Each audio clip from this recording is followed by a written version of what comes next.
स्वराज्याची लढाई हे इस्लामीकरणाच्या विरोधातच झाली आहे। मुघलांनी जे काही इस्लामिक आक्रमण जे सुरू केलं होतं त्या कार्ट्या औरंग्याने ज्या पद्धतीने आमच्या हिंदू मंदिरं तोडली, आमच्या हिंदू माता भगिनींचा छळ सुरू केला, हिंदू धर्माला नष्ट करण्याचे शपथ ज्या औरंग्याने घेतलेली त्या औरंग्याला थांबवण्याचं आणि आव्हान देण्याचं काम कोणी केलं असेल तर ते छत्रपती शिवाजी महाराज आणि छत्रपती आमच्या संभाजी महाराजांनीच केलेलं आहे। म्हणून आमच्यातले काही कार्टे आहेत सांगण्याचं की नाही शिवाजी महाराजांच्या सैन्यामध्ये मुसलमान होते, कोण मुसलमान नव्हते तिकडे, उगाच टेप रेकॉर्डर चालवता।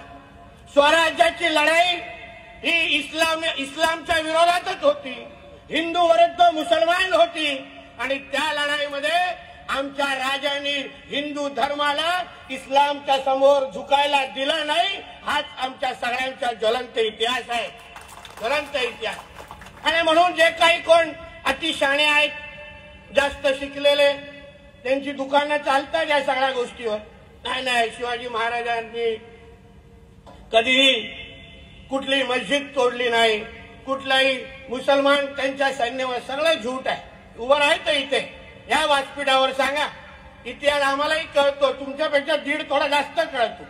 म्हणून उगाच आमच्या राजाची बदनामी करू नका। जे काही हिंदू धर्माच्या विरोधात ज्यांनी वाकड्या नजरेने पाहिलं त्यांना तिथे ठेचण्याचं काम आमच्या स्वराज्याच्या रक्षकांनी केलं, याबद्दल आम्हाला त्यांच्यावर सार्थ अभिमान आहे।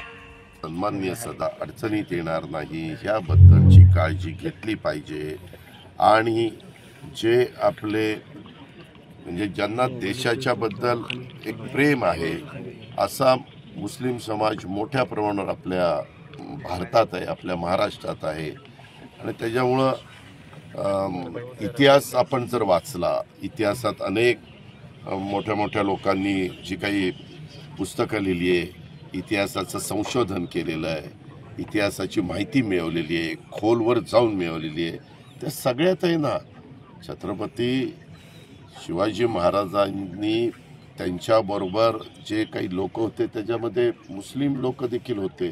दारुगोळा कोण सांभाळत होता त्यांचा, कितीतरी उदाहरणं आपल्याला देता येतील।